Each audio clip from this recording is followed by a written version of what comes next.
Okay, Southwest Florida, it's in my hands. This is my copy. It's going to be a collector's item, possibly a movie. I was reading this book all this week, and I really enjoyed the book. It's called The End of the Rainbow, and we have the author of this book who actually lives here in the local area. I think it's Vanessa Covington. Vanessa, welcome to the show. Thank you. Great job with the book. Thank you. Okay, I'm going to let you hold that for a minute. Tell us where you are locally. I'm in Bonita Springs. I live there with my family, my husband and my 2 kids. Okay. Now, you sort of traveled a minute or two, huh? You've been to some different places. Tell us about some of your travels. I'm from Philadelphia. Right. I lived there, born and raised, and then I moved to Los Angeles, lived there for almost 11 years, and now I'm here. Now, some people, you're sort of a celebrity. Some people might know you from what?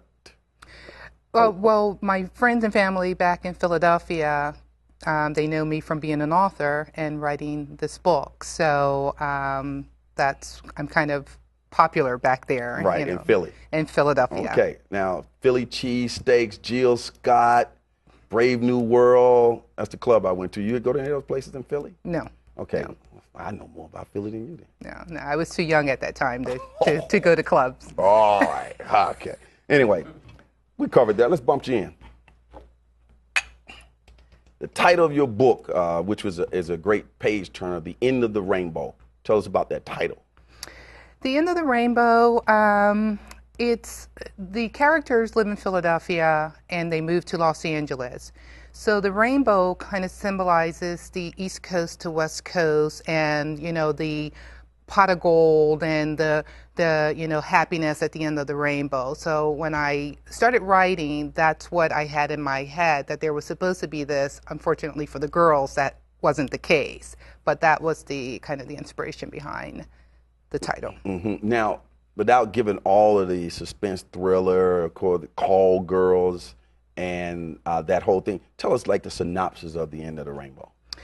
Well, the End of the Rainbow, it's a story about two girls, like I said, living in Philadelphia. They're both trying to get away from troubles that they're experiencing there.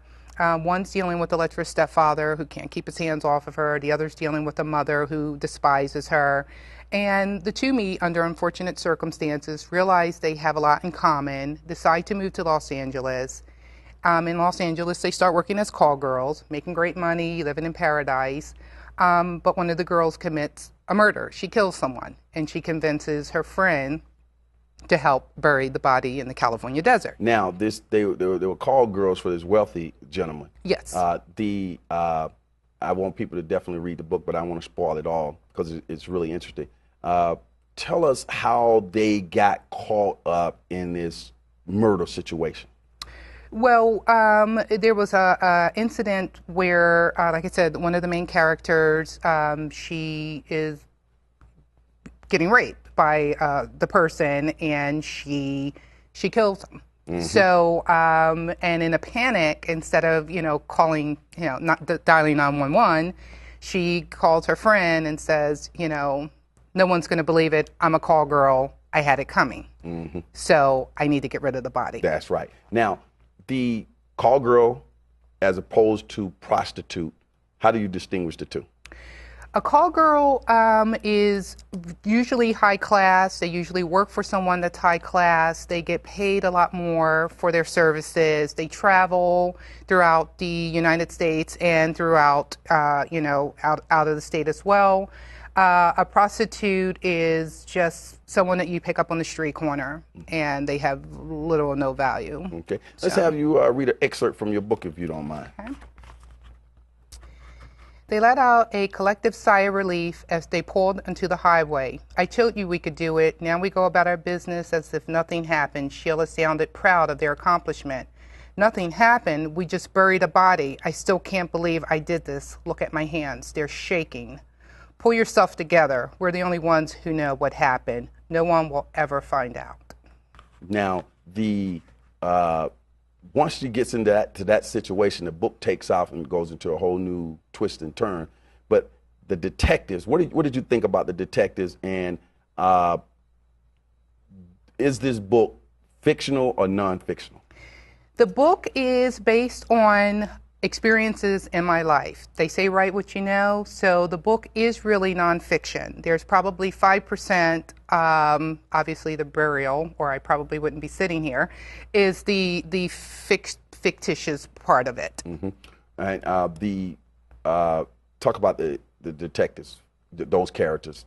Are they real? Do you recall? Yes. Well, yes, they are real, but not in this particular circumstance. But yes, the interrogation and all that is real. Mm-hmm. What inspired you to take those experiences and put them in a book?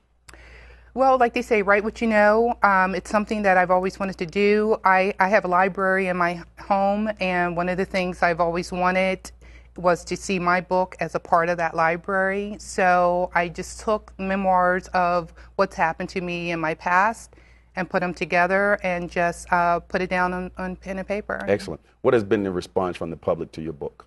Great. I have a lot of support from family and friends here, family and friends in Philadelphia. My cousin, who's 14, her name is Ashley, came to visit me, first time I've ever met her, and when she went back home, she told all her friends that she had a famous cousin who's an author, and she wanted to be like me when she grew up. So that was really sweet. We have information on the screen where people can get your book, and can people also get you to come out and do book readings, book signings, those types of things? Go ahead and pitch that. Yes, my book is available through Barnes & Noble, Amazon, and through the publisher's website, which is Rose Dog Publishing.